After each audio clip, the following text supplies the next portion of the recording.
إن الحمد لله نحمده ونستعينه ونستغفره ونعوذ بالله من شرور أنفسنا ومن سيئات أعمالنا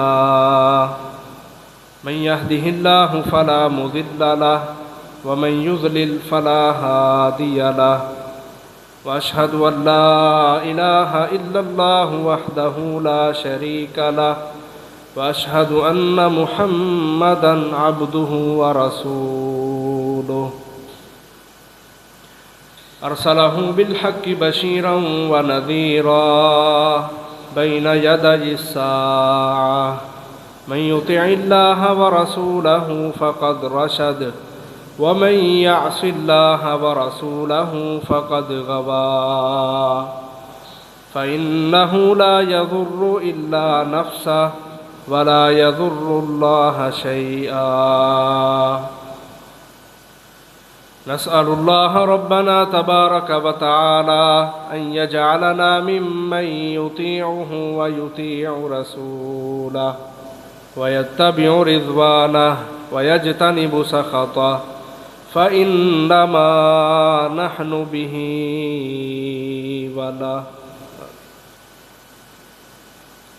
يا أيها الذين آمنوا اتقوا الله حق تقاته ولا تموتن إلا وأنتم مسلمون يا أيها الناس اتقوا ربكم الذي خلقكم من نفس واحدة وخلق منها زوجها وبث منهما رجالا كثيرا ونساء واتقوا الله الذي تساءلون به والأرحام إن الله كان عليكم رقيبا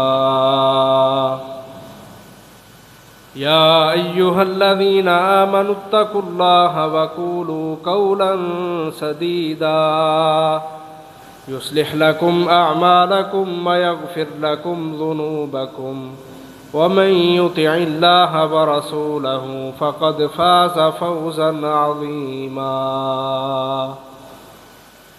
أما بعد فإن خير الحديث كتاب الله وخير الهدي هدي محمد وشر الأمور محدثاتها وكل محدثة بدعة وكل بدعة ضلالة وكل ضلالة في النار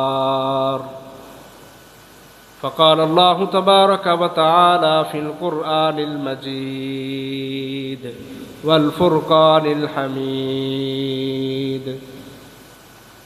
وما ينطق عن الهوى إن هو إلا وحي يوحى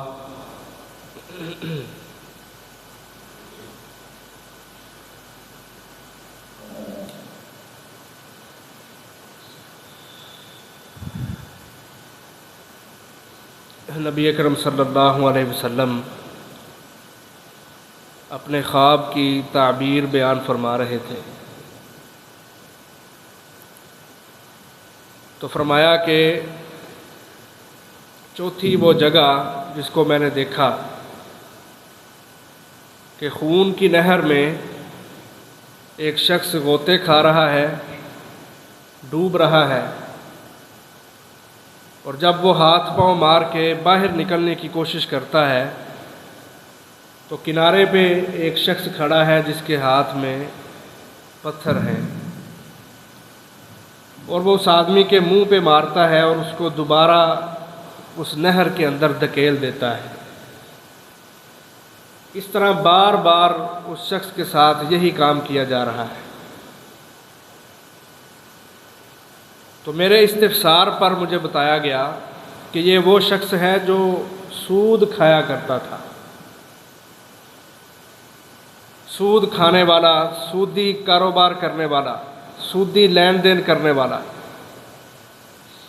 سادہ لفظوں میں آپ یہ سمجھ لیں کہ اپنے پیٹ میں حرام ڈالنے والا۔ یہ اتنا منحوس عمل ہے کہ بندے کی بڑی سی بڑی عبادت بھی وہ اللہ کے ہاں قبول نہیں ہوتی۔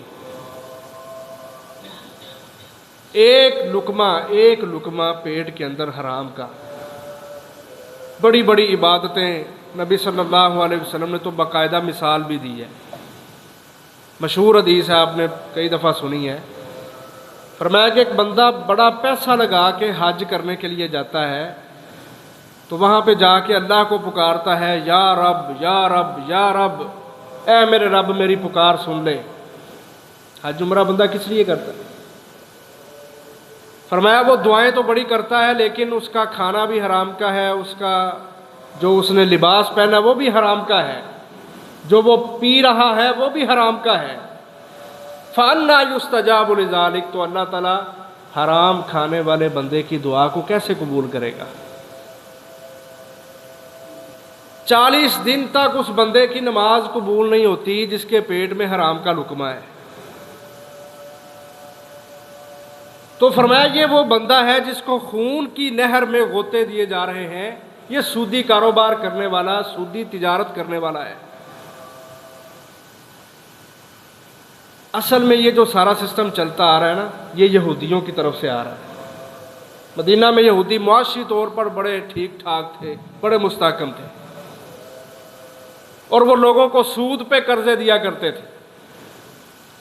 کسی کو 50 دینار چاہیے، کسی کو جتنے بھی پیسے چاہیے، وہ مدت کے اوپر ان سے جو چونکہ وہ لینے ہی ادھار آیا ہے تو اس کے اوپر کہتے جی تو نے 50 دینار لیے، ہم نے واپس تجھ سے 60 دینار لینے.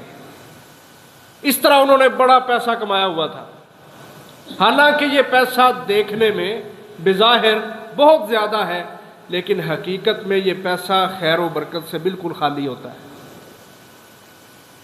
یہ بھی حدیث کے لفظ ہیں کہ جب پیسہ آتا ہے نا سود کا تو انسان شروع میں بڑا خوش ہوتا ہے، جی میرے پاس تو اتنا پیسہ ہے. لیکن جب وہ لگتا جاتا ہے، نکلتا جاتا ہے، تو بندہ پھر ایک گھر کے اندر رہنے والے سارے ہی کمانے والے ہوں پھر بھی اس گھر کے رونے دھونے ختم نہیں ہوتے. یہ بے برکتی ہوتی ہے. تو یہ حرام کے جو معاملات ہیں، حرام کے لقمے، حرام کی غذائیں، حرام کے کاروبار کی وجہ سے عبادتیں بھی اللہ تعالیٰ قبول نہیں کرتے اور بے برکتی بھی آتی ہے. تو یہ یہودیوں سے اصل میں یہ سلسلہ چلتا آ رہا ہے. قرآن مجید میں اللہ تعالیٰ فرماتے ہیں ہم نے یہودیوں پر بڑے بڑے عذاب نازل کیوں کیے. کسی کو بندر بنا دیا، کسی کو خنزیر بنا دیا.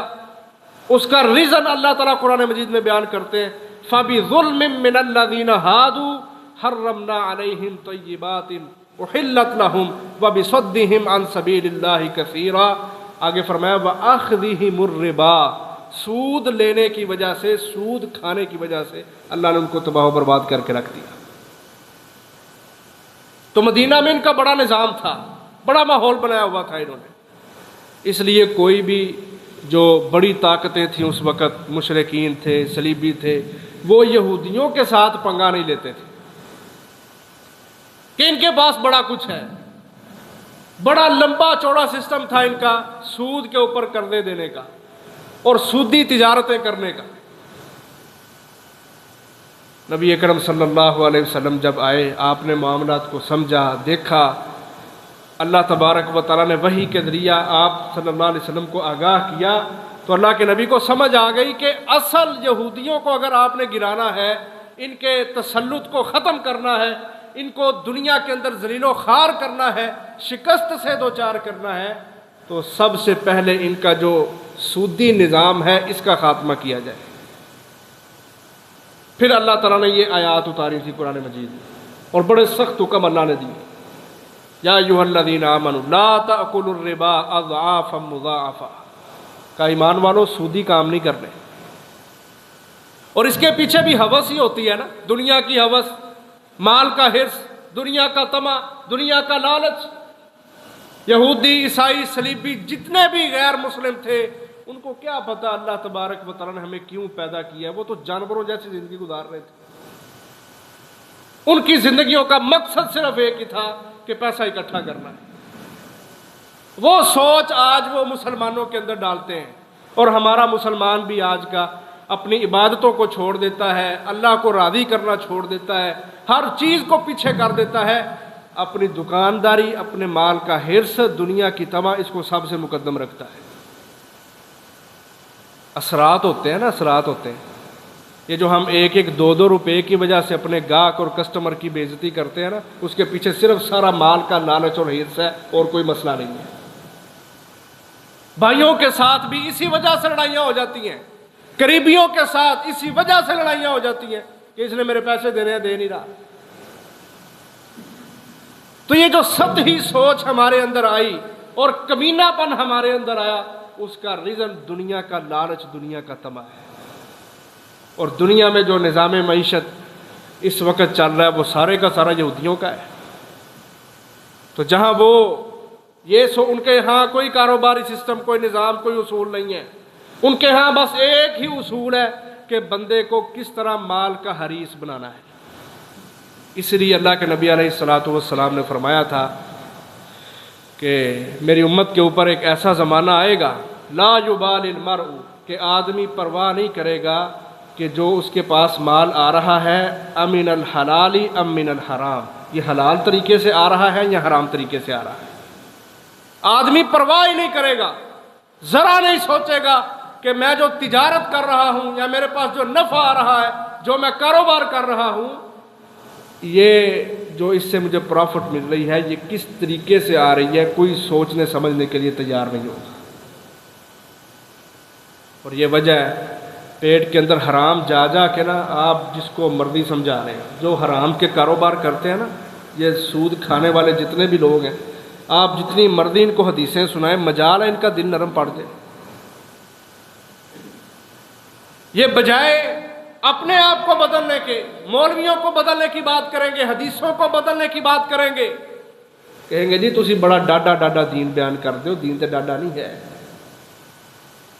اسلام تجھے گناہوں سے روکے تو پھر اسلام سخت ہو گیا، اور تو اپنی من مرضی کی زندگی گزارتا جا، تجھے کوئی پوچھنے والا نہ ہو، نہ تو اللہ کی حدوں کا خیال کرے، اللہ کی حرمتوں کو پامال کرتا جائے، اور اعتراض بھی اسلام پہ کرے کہ اسلام بڑا سخت دین ہے۔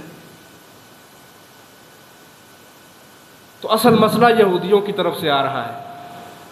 آپ کبھی غور کریں، آپ چوتھا پارہ اٹھائیں، سورۃ آل عمران 120 نمبر آیت سے آپ چلیں، اللہ تعالیٰ نے جنگ بدر کا تذکرہ کیا ہے۔ یہ بات توجہ سے ذرا سننا، جنگ بدر کا اللہ تذکرہ کرتے کرتے آگے جنگ احد کا تذکرہ شروع ہوتا ہے۔ ان دو جنگوں کے درمیان اللہ تعالیٰ نے یہ آیت رکھی ہے، یا ایھا الذین آمنوا لا تأکلوا الربا۔ اب پڑھنے والا سوچتا ہے کہ یار چیپٹر تو جنگوں کا چل رہا ہے، بات تو جنگوں کی ہو رہی ہے کہ میدانوں کے اندر، بدر کے اندر، احد کے اندر اللہ تبارک و تعالیٰ نے کیا ماحول بنایا، کیسے فرشتے آئے، کیا سارا وہ قصہ موجود ہے قرآن میں۔ درمیان میں یہ نئی بات کہاں سے آ گئی کہ ایمان والوں سود نہیں کھانا؟ یہ ہے سوالیہ نشان۔ اس لیے ہم کہتے ہیں قرآن مجید کے الفاظ تو چلو تم پڑھتے ہی ہو، لیکن قرآن مجید کو سمجھ کے پڑھو، اس پر غور کرو، تمہیں ایک ایک آیت میں اتنی اللہ تبارک و تعالیٰ کی طرف سے رہنمائیاں ملیں گی کہ تم دنگ رہ جاؤ گے۔ اور جب بندے اس انداز سے چلتے ہیں نا، پھر ان کے دلوں میں نرمی آتی ہے، پھر قرآن ان کے اوپر اثر کرتا ہے۔ تو یہ سوال ہے کہ جنگوں کے باب کے اندر سود کا تذکرہ کرنے کی کیا ضرورت ہے؟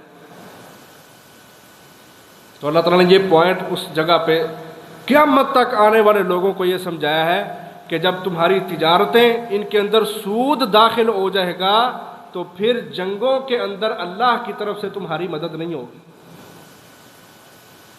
پھر تمہارے ملک کبھی اپنے قدموں پہ کھڑے نہیں ہو سکتے،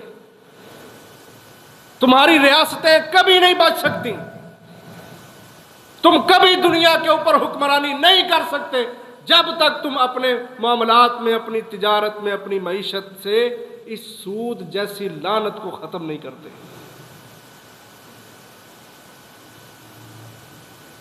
اور نبی علیہ السلام نے جب مکہ فتح کیا تھا، اس وقت آپ نے اس ریاست کو ٹھیک کرنے کے لیے حجۃ الوداع کے موقع پر خطبہ دیتے ہوئے آپ نے یہ بات کی تھی کہ خبردار، جتنا بھی زمانہ جاہلیت کا سود تھا آج وہ میں محمد کے قدموں کے نیچے ہے، میں محمد اس سود کو روند دیا ہے۔ فرمایا سب سے پہلا سود جو میرے چچا عباس بن عبد المطلب کے اوپر تھا، میں محمد سب سے پہلے اس سود کو ختم کر رہا ہوں۔ زمانہ جاہلیت کی ساری رسمیں، ان کے اندر سود کو بنیادی طور پر نبی علیہ السلام نے بیان کیا، کہا وہ سارے کا سارا سود میں محمد نے اس کو اپنے قدموں تلے روند دیا ہے۔ کیونکہ آپ جانتے تھے کہ سودی معاملات کے ساتھ ریاستوں کے جو قدم ہوتے ہیں نا، وہ بڑے کمزور اور مریل سے ہوتے ہیں، اور ان کی بنیادیں اس وقت مضبوط ہوتی ہیں جب سود کو ختم کیا جاتا ہے اور لوگوں کا احساس کرتے ہوئے صدقات کی معیشت کو پروان چڑھایا جاتا ہے۔ اب ہمارے لوگ صدقہ بڑا کم کرتے ہیں اور دنیا کمانے کے لیے، سودی معاملات کرنے کے لیے بڑے پیسے لگاتے ہیں، اور کافر سمجھتا ہے کہ مسلمانوں کے پیٹوں میں حرام کو داخل کیا جائے، ان کے جو دل ہیں وہ پاکیزہ نہ رہے۔ اور آج جدید دور کے اندر اس نے کہا جی گیمیں کھیلو، یہ نیٹ پہ گیمیں موجود ہیں، آپ گیمیں کھیلیں اور پیسے کمائیں، پھر اس میں پیسے لگانے بھی پڑتے ہیں، سارا جوا اور سارا سود۔ تو یہ کوئی تجارت ہے کہ گیمیں کھیل کے پیسے کماؤ؟ کوئی تجارت نہیں ہے، یہ صرف کافر کی یہ سازش ہے، وہ مسلمانوں کے جوانوں کو، ان کے مردوں کو، ان کی عورتوں کو گندا کرنے کے لیے اور ان کے اندر لالچ پیدا کرنے کے لیے کہ تم نے صرف پیسہ کمانا ہے، اس نے ان کو حلال طریقوں سے پیچھے کر کے حرام طریقوں پہ چلا دیا اور کہا جی گیماں ڈاؤن لوڈ کرو تو پیسے کماؤ۔ اور یہ سارا کچھ موجودہ دور میں سب کچھ چل رہا ہے۔ ہمارے نوجوان آپ جن کو سمجھتے ہیں نا ویلا ہے، واللہ ہے یہ ویلے نہیں ہیں، بڑا روپیہ دینا دے کول۔ تو نبی علیہ السلام نے کفار کی سازشوں کو، بلکہ خود اللہ تعالیٰ نے جہاد کے باب کے اندر اس چیز کو بیان کر کے امت مسلمہ کے لوگوں کو سمجھا دیا کہ جب تک تم سودی معاملات نہیں نہ چھوڑو گے تمہیں کامیابیاں نہیں ملیں گی۔ آج بھی یہی ماحول چل رہا ہے۔ مسلمان کیوں غلامی کے اندر ہیں؟ کیوں ان کے پاؤں سے وہ غلامی کی زنجیر نہیں ٹوٹ رہی؟ اس کا ریزن یہی ہے، وہ چاہے ایک دکاندار ہو، چاہے ایک ملک چلانے والا حکمران ہو، وہ چھوٹے طبقے پہ ہو، وہ بڑے طبقے پہ ہو، جہاں سود جیسی لعنت ہے، وہ ایک گھر ہو، ایک دکان ہو، ایک بازار ہو یا ایک ملک ہو، واللہ وہ ملک کبھی کامیاب نہیں ہوتے جن ملکوں سے سود جیسی لعنت ختم نہیں ہوتی۔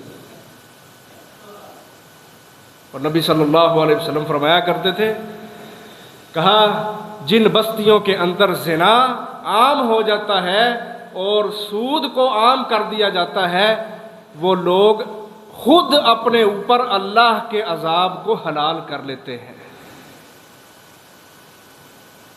جو لوگ سود نہیں چھوڑتے اور بدکاریاں نہیں چھوڑتے، یہ خود اپنے اوپر اللہ کے عذاب کو حلال کر رہے ہیں۔ ایک گھر ہے، سارے ہی کمانے والے ہیں، پھر بھی رو رہے ہیں، پوری پھر بھی نہیں پڑتی۔ کبھی غور کیا کہ یہ بے برکتی کیوں ہے؟ کبھی ہم سوچیں، کبھی اپنی تجارت پہ غور کریں، کبھی اپنے کھاتے کھول کے دیکھیں تو صحیح ہم ایک درہم بھی، اللہ اکبر، نبی صلی اللہ علیہ وسلم فرماتے ہیں جس نے ایک درہم بھی سود کا لیا نا، اللہ اکبر، ایک درہم سود کا، کہا 36 مرتبہ زنا کرنے سے بھی بڑا جرم ہے یہ، 36 مرتبہ زنا کرنے سے، ایک درہم سود کا، اور سزا کتنی سخت ہوگی۔ یہ زنا کرنے والے، فرمایا کوارا مرد ہے، کواری لڑکی ہے، 100 کوڑے مارو اور سال کے لیے جلا وطن کر دو، اور اگر شادی شدہ بدکاری کرنے والے ہیں تو پتھر مار مار کے ان کو مار ہی دو، یہ سزا ہے زنا کرنے کی۔ 36 مرتبہ زنا، اور اس سے بھی بدتر ایک درہم سود کا۔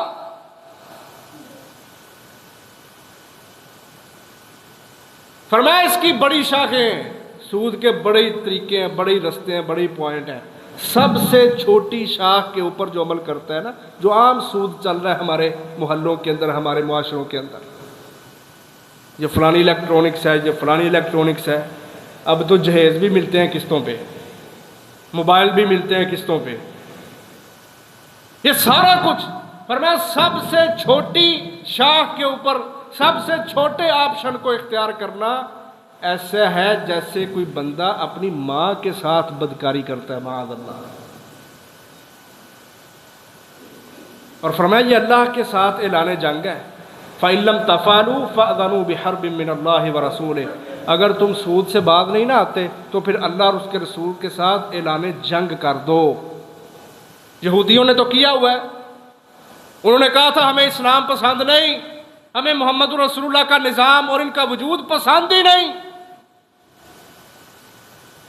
انہوں نے کہا تھا یہ اللہ نے ہم سے جنگ کی ہے، ہم مقابلے میں اللہ کے کھڑے ہوں گے، ہم جنگ کریں گے اللہ کے ساتھ۔ اور وہ یہ سود امت مسلمہ کے جوانوں میں، ان کے تاجروں میں، ان کی دکانوں منڈیوں کے اندر داخل کر رہے ہیں۔ اور ہمارا مسلمان کہتا ہے جی پھر کی کریے، پھر کی کریے۔ کبھی کہتے ہیں جی سارے کرتے ہیں،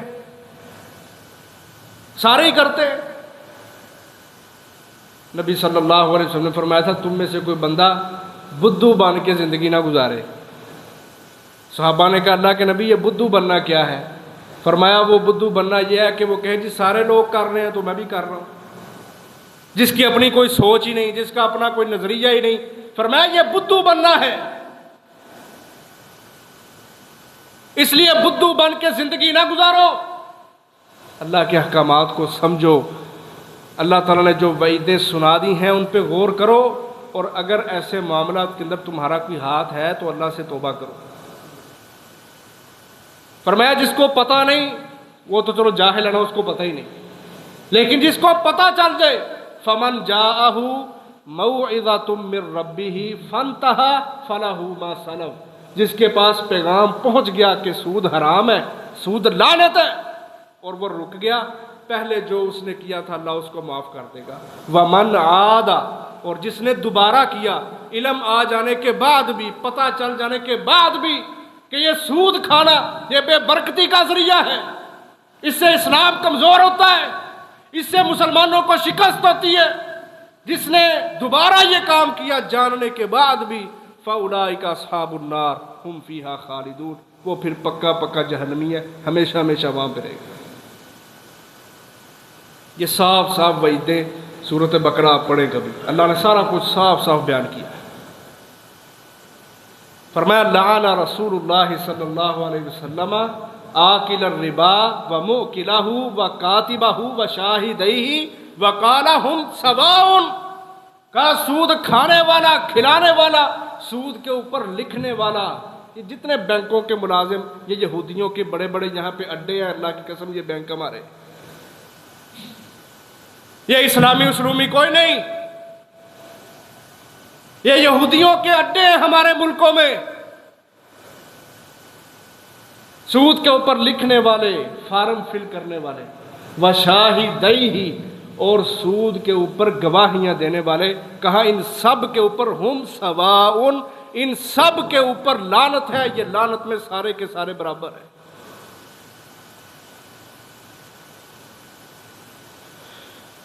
تو بڑا سخت کہا اس بندے کو جو خون کے نہر کے اندر غوطے دیے جا رہے ہیں نا، یہ سود کھانے والا ظالم، یہ لوگوں کا خون چوستا تھا نا، آج خون کی نہر میں غوطے کھا رہے ہیں اور باہر نہیں نکلنے دیا جا رہا۔ اللہ تعالی ہمیں اس سے محفوظ فرمائے۔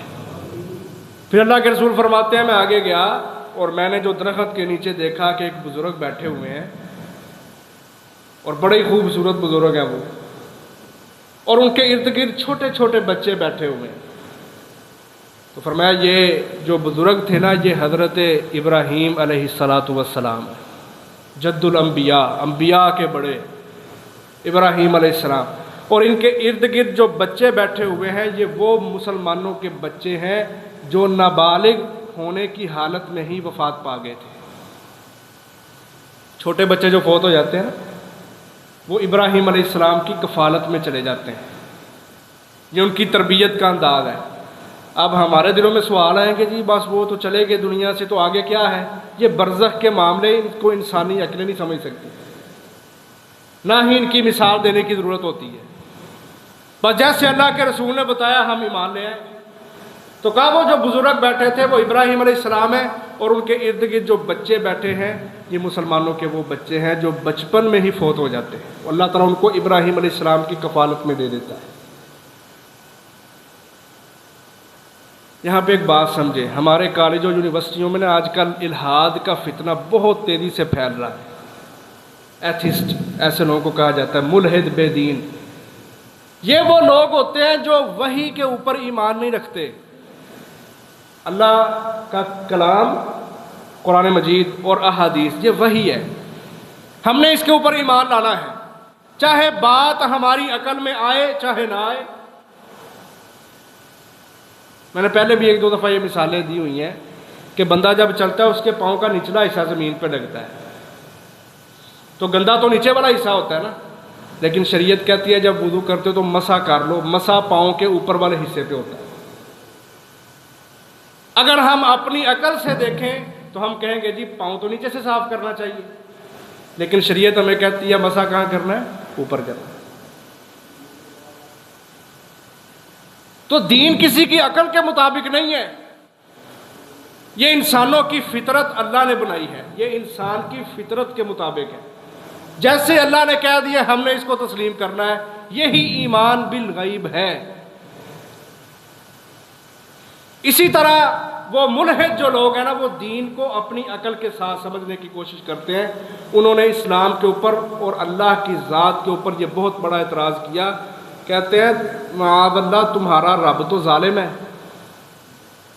جی ظلم کیا ہے؟ جی چھوٹے چھوٹے بچے ہیں گھروں کے اندر، 2 3 سال کے، پورے گھر میں انہیں رونق لگائی ہوتی ہے، تمہارا رب ان کو مار دیتا ہے۔ کتنی میں کہتا ہوں اللہ اکبر، بہتان ہے اللہ کے اوپر، اور کتنی بڑی بات ہے اللہ کے اوپر۔ یہ آج کل کے دور میں سب کچھ ہو رہا ہے، ہم نا بڑے بے فکر ہیں، جی بس میرا منڈا کالج جا رہے ہیں، میری کڑی کالج جا رہی ہے۔ آج کے دور میں الحاد کی سب سے بڑی جو یونیورسٹیاں ہیں وہ ہمارے ملک پاکستان میں پائی جاتی ہیں۔ کافر مسلمان کو نہیں دیکھنا چاہتا کہ یہ اپنے پاؤں پہ کھڑا ہو جائے، یہ اسلام کا بندہ بن جائے، یہ توحید کے لیے کوئی کردار ادا کرنے والا بنے، یہ بدعات سے نفرت کرنے والا بنے، نہیں۔ وہ ہمارے کالجوں یونیورسٹیوں میں ہمارے مسلمانوں کے بچوں کو، جن کو ہم نے اپنے حلال کی کمائیاں ان کے پیٹوں میں ڈالنا ہے، پالنا ہے، ان کو وہ خراب کر رہے ہیں، اللہ کے متعلق ان کے نظریات کو بگاڑ رہے ہیں۔ یہ دور حاضر کا یہ فتنہ ہے کہ مسلمانوں کا رب معاذ اللہ یہ ظالم ہے، چھوٹے چھوٹے بچوں کو مار دیتا ہے۔ اب یہ عقل کے ساتھ وہ سوچتے ہیں، چاہتا تو کوئی بھی نہیں کہ میرا بچہ فوت ہو جائے، لیکن ہم نے یہ عقیدہ رکھنا ہے کہ وہ اللہ خالق ہے، مالک ہے۔ ان اللہ یفعل ما یشاء، اللہ جو چاہے وہ کرتا ہے، اس سے کوئی نہ لڑ سکتا ہے، نہ اس کے معاملات کے اوپر کوئی اعتراض کر سکتا ہے، نہ اللہ کو کوئی پوچھ سکتا ہے۔ یہ اسلام کا مسلمانوں کا عقیدہ ہے۔ ہم نے صبر کرنا ہے، اس صبر کے اوپر بھی ہمارے لیے اجر ہی اجر ہے۔ ایک طرف ان بے دین لوگوں کا یہ کردار ہے، اور دوسری طرف ہم اپنے نبی محمد صلی اللہ علیہ وسلم کو دیکھتے ہیں کہ آپ کا 18 ماہ کا بچہ ابراہیم آپ نے ہاتھوں میں اٹھایا ہوا ہے اور وہ وفات پا گیا ہے۔ 18 ماہ کا بچہ ابراہیم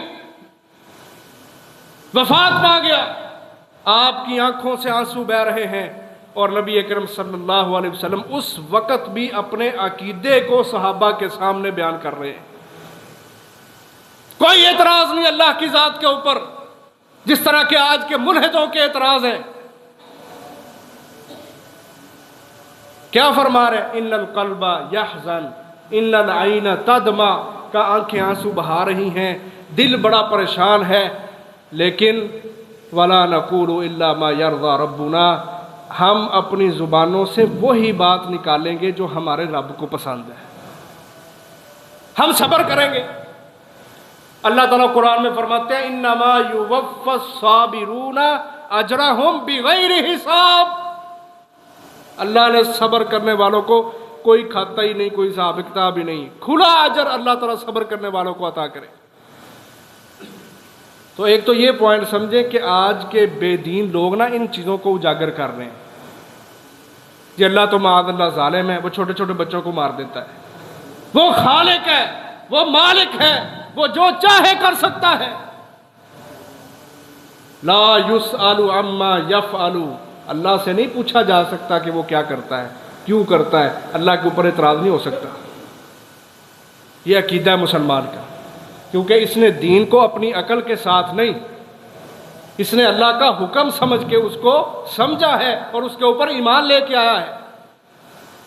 یہ ساری حقیقتیں اگر ان میں کوئی اختلاف نظر آتا ہے تو اللہ تعالیٰ قیامت کے دن واضح کر دے گا۔ دنیا کے اندر ہم اس طرح کے اعتراض کر کے گمراہی کی طرف چلے جائیں گے، شرک کر بیٹھیں گے، اور شرک کا اللہ تبارک و تعالیٰ کے ہاں کوئی معافی نہیں ہے شرک والے گناہ کی۔ تو یہ ابراہیم علیہ السلام کی کفالت میں یہ فرمایا، یہ جو بزرگ بیٹھے ہیں نا سفید داڑھی والے بڑے خوبصورت، یہ ابراہیم علیہ السلام ہے، اور ان کے ارد گرد بچے کون ہیں؟ جو بچپن میں فوت ہو جاتے ہیں۔ اچھا یہاں پہ ایک پوائنٹ آپ سمجھیں، وہ تو وہ بچے ہیں جو بچپن میں فوت ہو گئے اور اللہ نے ان کو ابراہیم علیہ السلام کی کفالت میں دیا ہے، تو جو بچے زندہ ہیں وہ تو ہماری کفالت میں ہے نا۔ ہم دیکھیں ہماری کفالت کیسی ہے اپنے بچوں کے اوپر۔ یہاں تربیت کا شاندار موضوع ہمیں سمجھ آتا ہے کہ اللہ تمہارے چھوٹے چھوٹے بچوں کو لے جائے، وہ فوت ہو جائے، وہ ابراہیم علیہ السلام کی کفالت میں۔ پیچھے جو بچے زندہ ہیں تمہارے، جن کے اوپر تم بڑے خوش ہو، تمہیں بھی تو اللہ نے کہا نا کہ تمہارے لیے ابراہیم علیہ السلام کی سیرت، ان کا طریقہ تمہارے لیے اسوہ حسنہ ہے۔ قد کانت لکم اسوۃ حسنۃ فی ابراہیم۔ میں بھی آج کفیل ہوں، میرے ماتحت میری اولاد ہے، میرے بچے ہیں، میں نے ان کی کیا تربیت کی ہے، یہ بھی ہمارے اوپر سوال ہے ہمارے بچوں کی تربیت؟ میں کہتا ہوں آپ غور کریں، شیطان کتنا پہلے ہی اپنا کام شروع کر دیتا ہے۔ شیطان نے کہا تھا نا اللہ سے کہ میں ان بندوں کو گمراہ کروں گا۔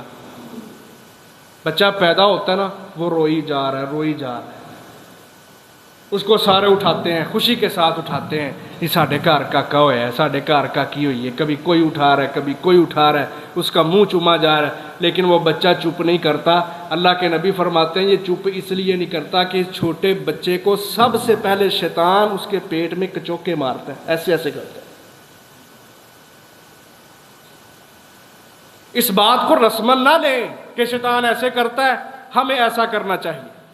اس بات کو سمجھیں کہ شیطان جس نے ذمہ داری لی کہ میں ان بندوں کو گمراہ کروں گا، وہ کتنی پہلے ہی اپنی ذمہ داری کو پورا کرنے لگ گیا کہ بچے کا دنیا میں آنا ہی اس کو برداشت نہیں ہے، اور وہ اس کو کچوکے لگا رہا ہے، کیونکہ اللہ کے نبی فرماتے ہیں بچہ فطرت اسلام پہ پیدا ہوتا ہے، شیطان کو اسلام کی فطرت پسند نہیں ہے۔ پھر کہا اس کو گڑتی دیا کرو، گٹی دیا کرو اس کو، کوئی اذانیں پڑھی جائیں، کوئی ایک کان میں اقامت کہی جائے۔ شیطان دور بھاگے۔ اللہ کے نبی کی حدیث ہے نا، کہا جب اذان ہوتی ہے تو شیطان ایسے بھاگتا ہے کہ اس کی ہوا نکل رہی ہوتی ہے اور ایسی جگہ پہ جا کے رکتا ہے جہاں اذان کی آواز نہیں آتی۔ اذان ختم ہو پھر آ جاتا ہے، جب اقامت ہوتی ہے پھر وہ ایسے بھاگتا ہے کہ اس کی ہوا نکل رہی ہوتی ہے اور وہ ایسی جگہ پہ چلا جاتا ہے جہاں پہ اقامت کی آواز نہیں آ رہی، اور جب اقامت ختم ہوتی ہے تو فرمایا پھر آ جاتا ہے۔ برداشت نہیں اس کو کہ یہ ابن آدم اللہ کی عبادت کے لیے کھڑا ہوا ہے۔ ہم نماز پڑھتے ہیں، وہ آ کے بس اسے یاد کراتا ہے، اور اتنا وہ ظالم ہے۔ اللہ کے نبی فرماتے ہیں وہ بندے کی سرین کے پاس، اس کی پشت کے پاس آ کے، اس کی پیٹھ کے پاس آ کے پھونکے مارتا ہے، اور بندے کے دل میں یہ خیال ڈالتا ہے کہ تیری ہوا خارج ہو گئی ہے، نماز چھوڑ اور وضو کر کے آ۔ یہ سنن ابو داؤد کی روایت ہے۔ ایسا وہ ظالم ہے کہ وہ شروع دن سے ہی اس نے جو بات کی تھی اللہ سے میں نے ان کو گمراہ کرنا، وہ اس پہ عمل کرنا شروع کر دیتا ہے۔ اور ہماری سوچ کیا ہوتی ہے؟ ہم کفیل ہیں نا اپنی اولادوں کے، ہم نگران ہیں اپنی اولادوں پہ۔ ہمارا 18 سال کا بھی کاکا ہی ہوتا ہے، یہ بالے والے بالے والے۔ تربیت کریں اپنی اولادوں کی، اس میں بہت شاندار یہ پہلو ہمیں ہمارے نبی سمجھا رہے ہیں۔ تمہارے بچے جب دنیا سے چلے جاتے ہیں چھوٹے چھوٹے، اللہ تعالیٰ ابراہیم علیہ السلام کو کفیل بنایا جو ان کی کفالت میں رہتے ہیں۔ تم جو زندہ ہیں وہ تمہاری کفالت میں ہیں، ان کی تربیت کرنا تمہاری ذمہ داری ہے۔ اس لیے اسلام کی عظمت کے لیے تمہیں قربانیاں دینا پڑیں گی۔ یہ چھوٹے چھوٹے جو بچے ہیں نا، ان کو مسلمان بناؤ صحیح معنوں کے اندر، ان کو دین کا داعی بناؤ، ان کو اسلام کا سپاہی بناؤ۔ یہ مساجد کے اندر بیٹھ کے دنیا کفر کے جو نظریاتی حملے ہیں ان کو دور کرنے والے ہوں، اور کبھی جب ضرورت پڑے سرحدوں کی حفاظت کرنے کی، یہ ان کے اندر بھی صف اول کے اندر شامل ہوں۔ یہ تربیت کرو اپنی اولاد کی۔ عمر بن عبدالعزیز رحمہ اللہ ابھی بچے ہیں، مدینہ منورہ میں صالح بن کیسان رحمہ اللہ تابعی ہیں، ان کے پاس پڑھا کرتے تھے۔ ایک دن نماز سے لیٹ ہو گئے۔ استاد صاحب نے پوچھا، ہاں عمر نماز کیوں لیٹ پڑی ہے؟ تو کہتے ہیں استاد جی میرے بال ذرا بڑے ہیں، تو میرے ابا جان نے میرے لیے ایک لونڈی، ایک خادمہ رکھی ہوئی ہے جو میرے بالوں کو سنوارتی ہے، تو آج وہ بالوں کو سنوارتے سنوارتے اس نے لیٹ کیا، اس لیے نماز لیٹ ہو گئی ہے۔ ہم کہیں گے یہ تو سادہ سا ایشو ہے نا، کوئی ٹینشن ہی نہیں۔ استاد کو غصہ آیا کہ نماز جو ہے، نماز یہ بیس ہے، یہ بنیاد ہے۔ جس بچے کے اندر نماز نہیں رچی بسی، وہ کیا کرے گا دیگر اعمال کو؟ کیسے وہ دین کے دوسرے احکامات کو پورا کرے گا؟ فوراً مصر کے اندر عبدالعزیز جو عمر کے والد ہیں ان کو خط لکھا کہ آپ کا جو بچہ ہے نا عمر، یہ نماز لیٹ پڑھتا ہے۔ حالانکہ ایک نماز لیٹ ہوئی ہے۔ باپ نے بڑے لوگوں کی تربیت کے انداز بھی بڑے ہوتے ہیں۔ ہمارے جیسا کوئی چودھری ہوتا کہتا ہے کاری نے تینوں مارے، میں چلنا مسیتے ہونے اس کاری نو چھٹی کرانی۔ یہ ہمارے گندے کردار ہیں۔ اسکولوں میں، کالجوں میں، یونیورسٹیوں میں بچے بچیاں مخلوط نظام تعلیم گند پڑھتے ہیں، گند سنتے ہیں، گند دیکھتے ہیں، ملحد بے دین بن رہے ہیں، والدین کو کوئی پرواہ نہیں ہے۔ مسجد میں استاد نے، حفظ کے قاری نے بچے کو سبق سب کی منزل، کسی جگہ پہ غلطی آئی اس نے ایک سٹک لگا دی ہے، چودھری صاحب پھوں پھاں کرتے، منہ پھاڑتے، مسجد میں آ کے وہ بندہ جو اللہ کے گھر میں بیٹھ کے اللہ کے لیے تمہاری تھوڑی سی تنخواہ لے کے اللہ کا دین تمہیں پڑھا رہا ہے، اس کے سامنے آ کے بکواس کرتے۔ اسا قاری نو بھجا چھڑیا ہے، اسا مولوی نو چھٹی کراتی ہے۔ یہ جاہلانہ کردار ہے ہمارے۔ باپ نے یہ نہیں کہا کہ میں مصر کا حاکم، میرے بیٹے عمر کو استاد نے جھٹکا، سوال ہی نہیں کیا۔ کتابیں اٹھائیں، مصر سے عبدالعزیز رحمہ اللہ نے مصر سے ایک خصوصی خادم کو بھیجا، کہا جاؤ مدینہ میں عمر کا ہاتھ پکڑو اور جس بالوں کو وہ بڑا بنا سنوار کے رکھتا ہے نا، ان سارے بالوں کو کٹوا دو، ٹنڈ کروا دو اس کی۔ ہمیں وہ بال بھی پسند نہیں جو اللہ کی بندگی کے رستے کے اندر رکاوٹ بنتے ہیں۔ شاندار تربیت بچپن میں۔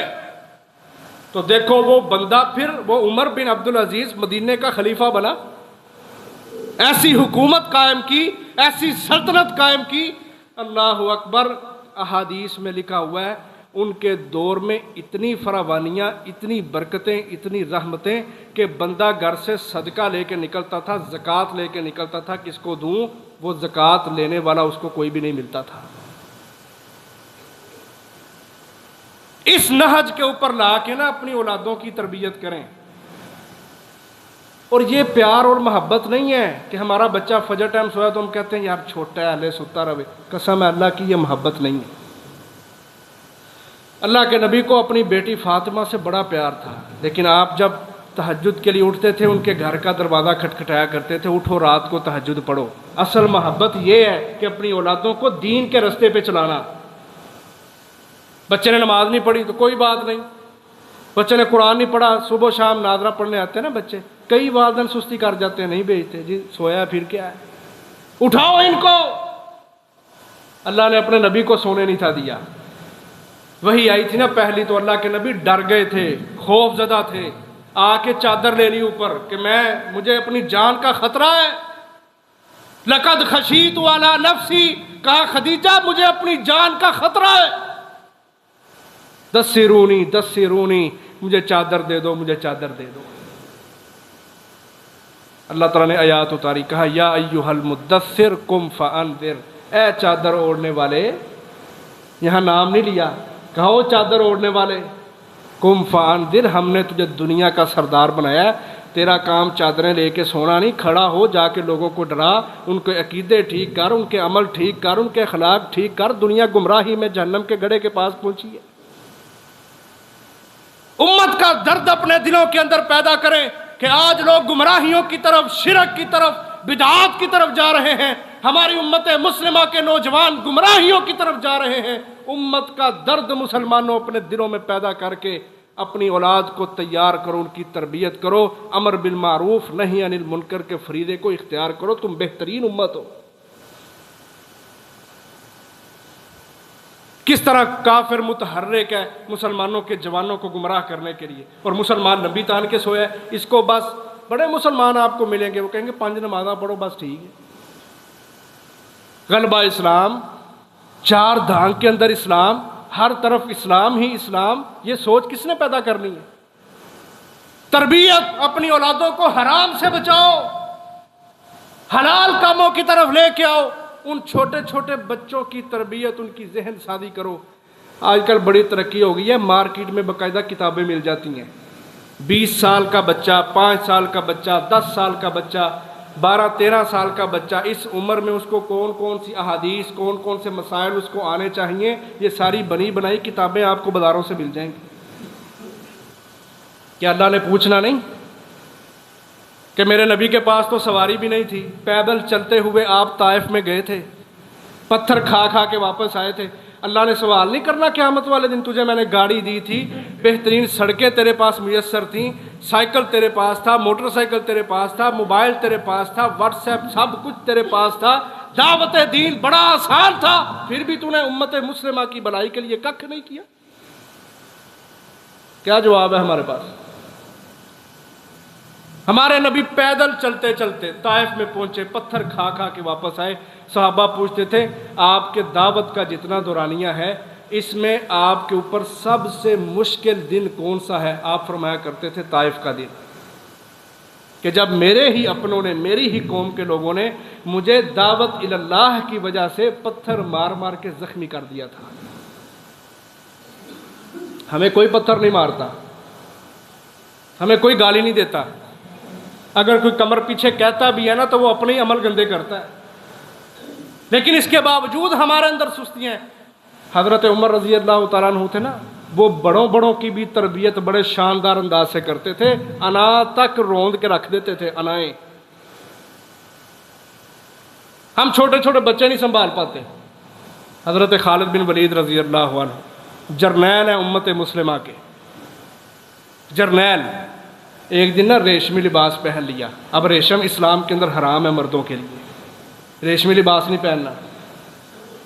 حضرت خالد نے ایک دن پہن لیا، صرف ایک صحابی تھے حضرت عبد الرحمن بن عوف رضی اللہ عنہ، ان کو جسم کو، جلد کو مسئلہ تھا، اس لیے اللہ کے نبی نے صرف ان کو اجازت دی تھی، ان کے علاوہ اور کسی کو اجازت نہیں ہے کہ وہ ریشم کا کپڑا پہنے۔